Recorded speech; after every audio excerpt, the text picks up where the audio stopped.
The soft hum of the city outside blends with the aroma of fresh coffee. The light from the window casts a warm glow on the wooden table where Dr. Axell and Miss White sit. A comfortable silence lingers before Dr. Axell speaks, his fingers tracing the rim of his cup. Miss White, have you ever thought of me as an intimate friend? That's an interesting question, Dr. Axell. I don't recall ever defining it that way in my mind. Why do you ask? Because in my experience, intimacy is not something that exists outside of us, it is something we project. I have felt a certain closeness in our conversations, a depth in our exchanges, and yet I realize that this might not be a shared reality, but rather a meaning I have assigned. So, you're saying that intimacy isn't about what actually happens between two people, but about how one person perceives it? Exactly. We often assume that closeness is an objective truth, but in reality it is shaped by our own narratives, emotions, and interpretations.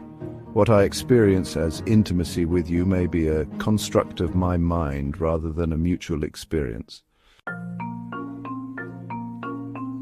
That's quite a masculine way of looking at intimacy, through the lens of perception and meaning-making. How so? Masculine intimacy often seeks definition. It looks for structure, clarity, even a kind of logic to closeness. You see intimacy as something you assign meaning to, something you can step back and analyze.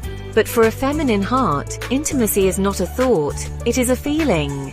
It's not about defining connection, it's about dissolving into it. So for you, intimacy is not something to be understood, but something to be felt? Yes. It's not a projection of meaning, it's a surrender to presence. When I feel deeply connected to someone, I don't analyze whether it's real or imagined. I just exist in it, much like how a river does not question its flow. That makes perfect sense. Masculine intimacy is often about presence with awareness. It desires to hold space, to create a sense of security and connection, but feminine intimacy is about presence without resistance. It flows, merges, and dissolves into the experience itself. Exactly! The feminine doesn't seek to define the connection. It simply opens to it, trusts it, and allows it to unfold naturally. But tell me, Dr. Axell, if you now see intimacy as something you construct with meaning, does that change how you experience our friendship? Miss White looks at him for a long moment, then smiles, sipping her coffee. The idea settles between them like an unspoken question waiting to be answered, not with words, but with presence. The hum of the city outside drifts through the cafe's open window, mingling with the warm scent of roasted coffee. Miss White's question lingers between them, unspoken yet weighty. Dr. Axell watches her, his fingers still tracing the rim of his cup, his mind sifting through the depth of what she has asked. That's an important question, Miss White. If intimacy is something I construct with meaning, then the experience of it is deeply personal, even subjective. It means what I feel as closeness may not be the same as what you feel. So, are you saying that our friendship, in your eyes, is merely a product of your own perception? That what we share is shaped entirely by the meanings you assign to it? Not entirely. There's a difference between experiencing something and understanding that experience.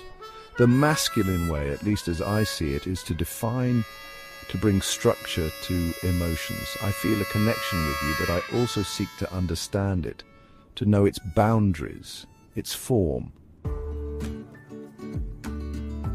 That's what I mean when I say the masculine seeks definition. You want to name it, examine it, see where it begins and where it ends. But the feminine does not seek to define intimacy. It seeks to dissolve into it. For me, our friendship is not about understanding its meaning. It's about experiencing it. For the masculine, there is always an underlying desire to orient intimacy within a framework.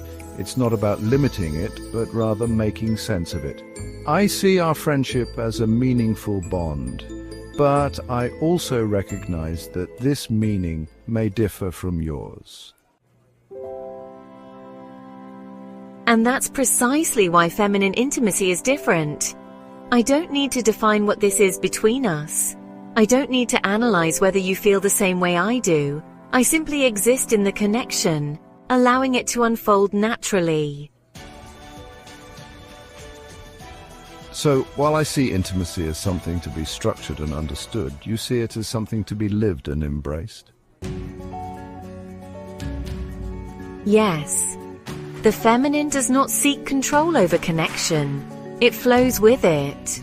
For a woman, intimacy is presence, not logic.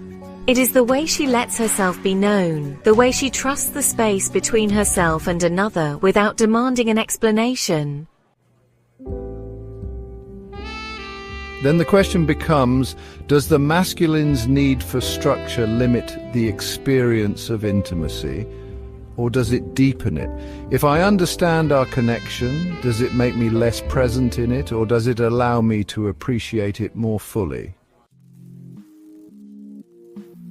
That depends. Are you defining intimacy so that you can hold on to it, or are you defining it so that you can let it grow? Perhaps a bit of both.